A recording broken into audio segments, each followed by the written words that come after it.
जय श्री कृष्ण, राधे कृष्ण। ओम नमो भगवते वासुदेव। भक्त सभी बर्ताव करते हुए भी मेरे में कैसे बर्ताव करता है, यह आगे के श्लोक में बताते हैं। साधारण मनुष्य जिसे अपने शरीर में अपनी स्थिति देखता है, तो उसके शरीर के किसी अंग में किसी तरह की पीड़ा हो, ऐसा वह नहीं चाहता। मृत्यु सभी अंगों का समान रूप से आराम चाहता है। ऐसे ही सब प्राणियों में भगवान को समान देखने वाला भक्त सभी प्राणियों का समान रूप से आराम चाहता है। उसके सामने कोई दुखी प्राणी आ जाए तो उसके शरीर के किसी अंग का दुख दूर करने की तरह उसका दुख दूर करने की स्वाभाविक चेष्टा होती है।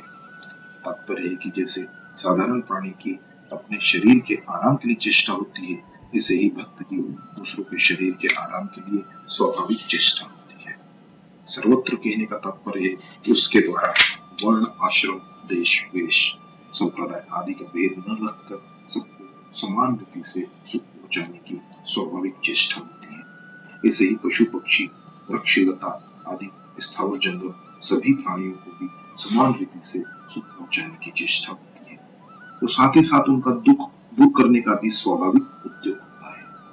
अपने शरीर के अंगों का दुख दूर करने की समान चेष्टा होने पर भी अंगों में भेद दृष्टि तो रहती है और रहना आवश्यक भी है। जैसे हाथ का काम पैरों से नहीं किया जा सकता। अगर हाथ को हाथ छू जाए तो हाथ धोने की जरूरत नहीं पड़ती, परंतु पैर को हाथ छू जाए तो हाथ धोना पड़ता है। अगर मल मूत्र के अंगों को हाथ से साफ किया जाए तो हाथ को मिट्टी लगाकर विशेषता से धोना, निर्मूल करना पड़ता है। ऐसे ही शास्त्र और वर्ण आश्रम की मर्यादा के अनुसार सबके सुख और दुख में समान भाव रखते हुए भी स्पर्श अस्पर्श ख्याल रखकर व्यवहार करना चाहिए। किसी के प्रति किंचित मात्र भी घृणा की संभावना ही नहीं होनी चाहिए।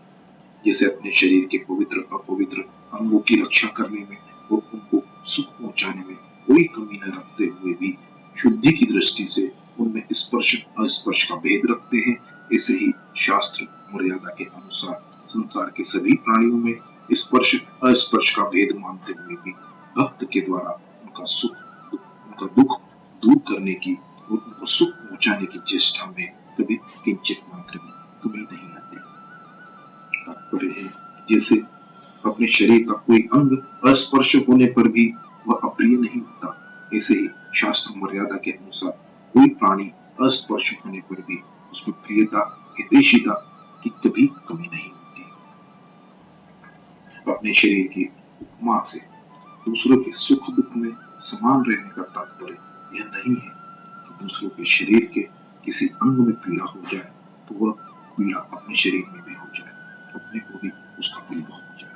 अगर ऐसी समता ली जाए तो अपने को दुख ही ज्यादा होगा और दुख मिटेगा भी नहीं, क्योंकि संसार में दुखी प्राणी ही ज्यादा है। दूसरी बात, जैसे विरक्त त्यागी महात्मा लोग अपने शरीर की और अपने शरीर के अंगों में होने वाली पीड़ा की उपेक्षा कर देते हैं, वैसे ही दूसरों के शरीर की और उनके शरीर के अंगों में होने वाली पीड़ा की उपेक्षा हो जाए, अर्थात जैसे उन पर अपने शरीर के सुख और दुख का असर नहीं होता, वैसे ही दूसरों के सुख दुख का भी अपने पर असर न हो, यह भी उपयुक्त पद का तात्पर्य नहीं है।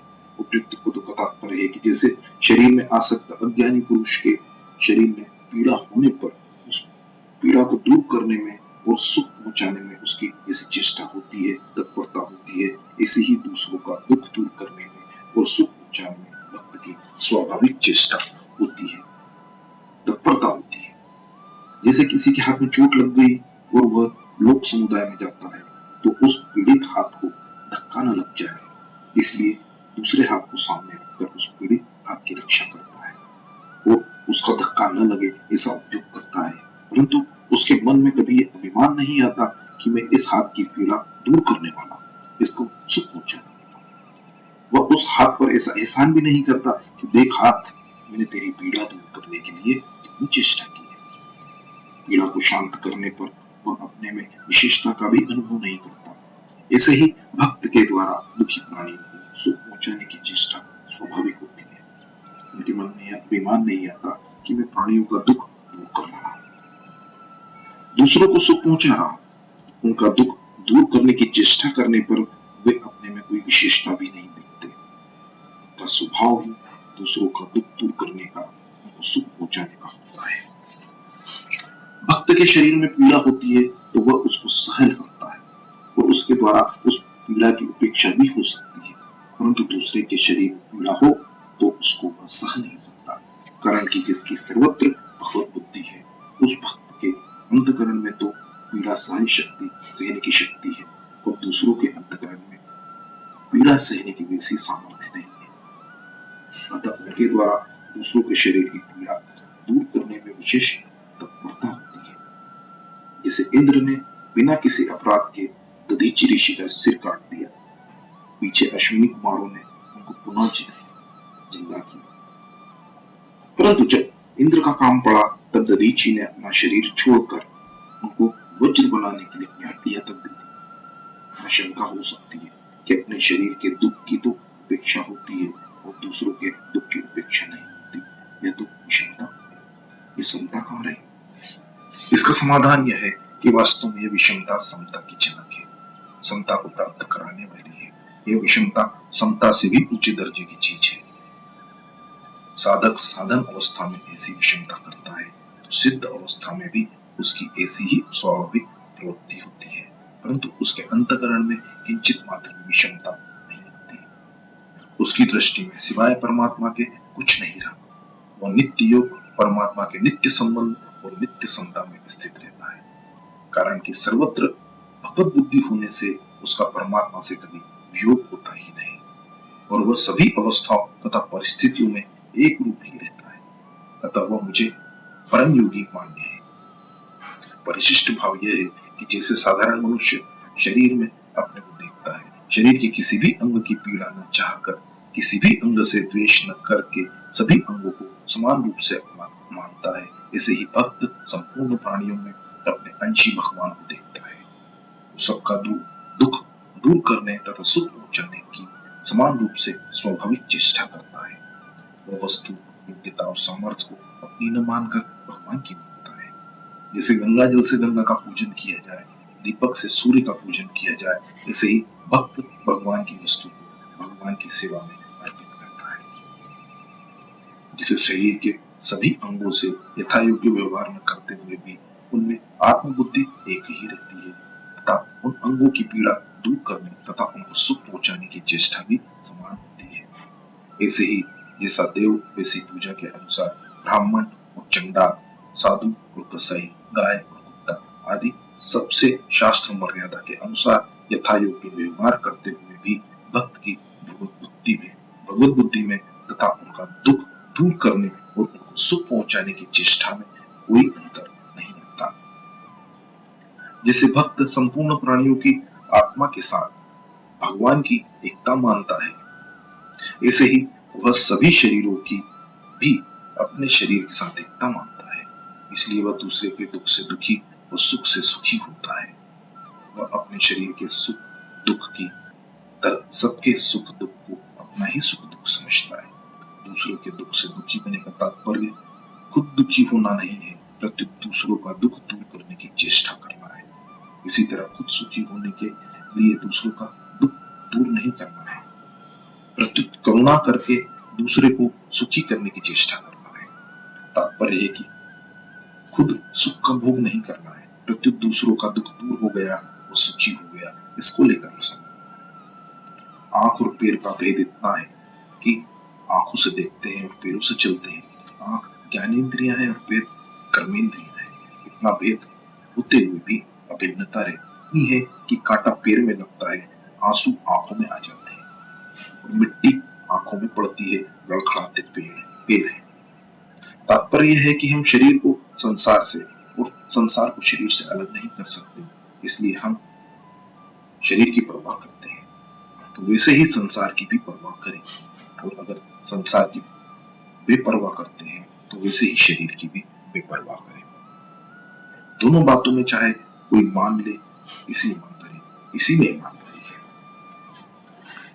जिस समता की प्राप्ति सांख्य योग और कर्म योग के द्वारा होती है, उसी समता की प्राप्ति ध्यान योग के द्वारा भी होती है। इसको भगवान ने 10वें श्लोक से 19वें श्लोक तक बताया। अब अर्जुन ध्यान योग से प्राप्त समता को लेकर आगे के 2 श्लोक में अपनी मान्यता अर्जुन बोले, मनुष्य के कल्याण के लिए भगवान ने गीता में खास बात बताई कि सांसारिक पदार्थों की प्राप्ति को लेकर चित्त में समता रहनी चाहिए। इस समता से मनुष्य का कल्याण होता है।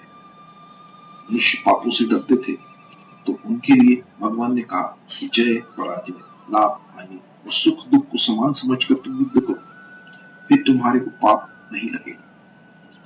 जैसे दुनिया में बहुत से पाप हो रहे हैं पर वे पाप हमें नहीं लगते, क्योंकि इन पापों में हमारी विषम बुद्धि नहीं होती, तो समबुद्धि रहती है।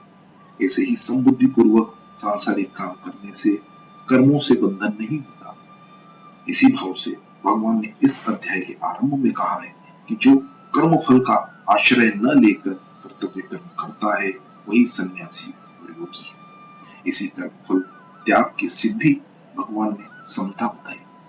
इस समता की प्राप्ति के लिए भगवान ने 10वें श्लोक के से 32वें श्लोक तक ध्यान योग का वर्णन किया। इसी ध्यान योग के वर्णन का लक्ष्य करके अर्जुन यहाँ अपनी मान्यता प्रकट करते हैं।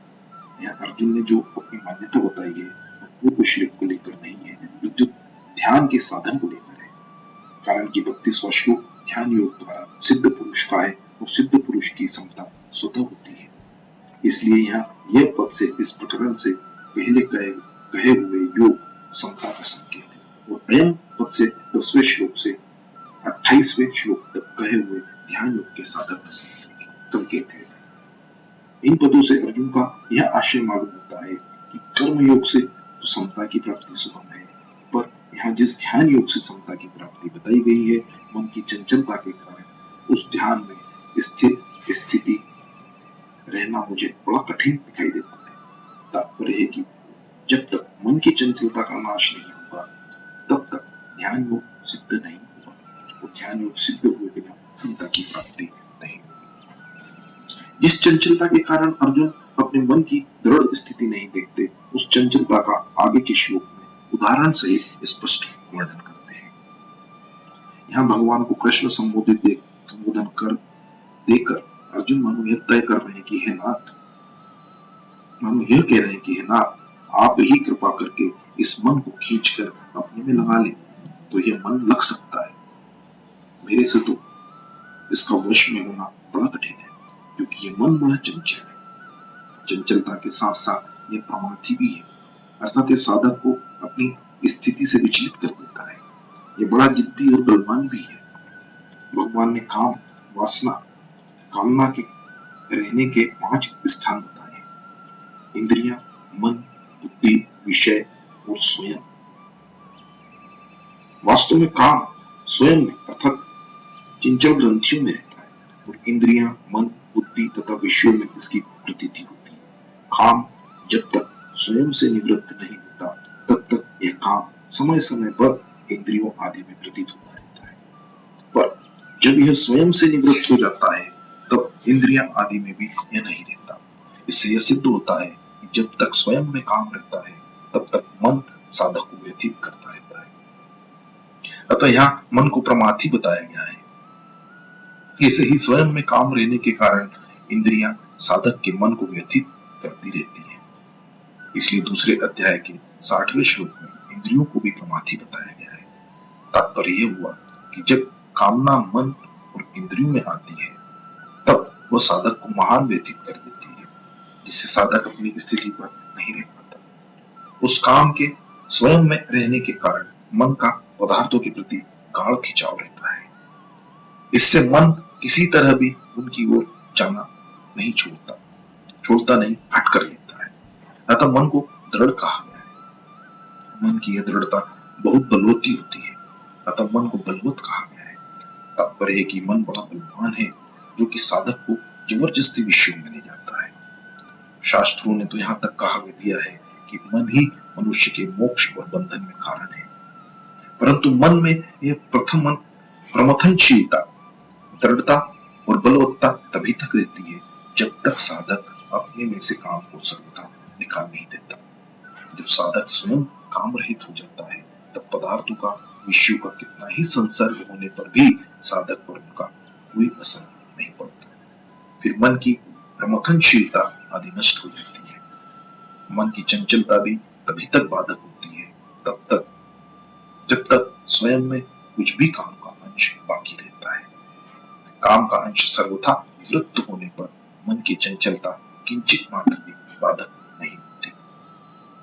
शास्त्रकारों ने कहा है, अर्थात देह अभिमान जल के साथ मेंपन सर्वथा मिट जाने पर जब परमात्मा तत्व का बोध हो जाता है, तब जहां जहां मन जाता है वहां वहां परमात्मा तत्व का अनुभव होता है, अर्थात उसकी अखंड समाधि सहज समाधि रहती है।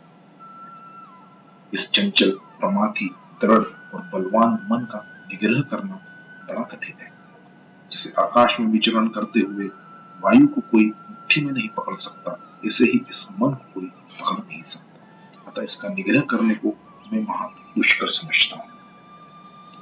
परिशिष्ट भाव यह है कि भगवान ने 29वें श्लोक में स्वरूप का ध्यान करने वाले साधक का अनुभव बताया और 23वें से 32वें श्लोक में सगुण साकार भगवान का ध्यान करने वाले साधक का अनुभव बताया। इन श्लोकों में भगवान का आशय यह था कि सब में आत्मदर्शन अथवा सब में भगवत दर्शन करना ही ध्यान योग का अंतिम फल है। ज्ञान के संस्कार वाले ध्यान योगी सब में आत्मा को और भक्ति के संस्कार वाले ध्यान योगी सब में भगवान को देखते हैं। सब में आत्मा को देखना आत्मज्ञान है और सब में भगवान को देखना परमात्म ज्ञान है। आत्मज्ञान में विवेक की और परमात्म ज्ञान में श्रद्धा की, विश्वास की मुख्यता है। मन की स्थिरता की मुख्यता नहीं है। परंतु अर्जुन के भीतर 10वें से 28वें श्लोक तक कहे ध्यान योग का संस्कार बैठा था। अतः उन्होंने आत्मज्ञान अथवा परमात्म ज्ञान न होने में मन की चंचलता को हेतु मान लिया। उनकी दृष्टि ध्यान योगी के भीतर के ज्ञान या भक्ति के संस्कार की तरफ नहीं गई, प्रत्युत मन की चंचलता की तरफ गई। अतः उन्होंने मन की चंचलता को बाधक मान लिया। जय श्री कृष्ण, राधे कृष्ण। ओम भगवते वासुदेव।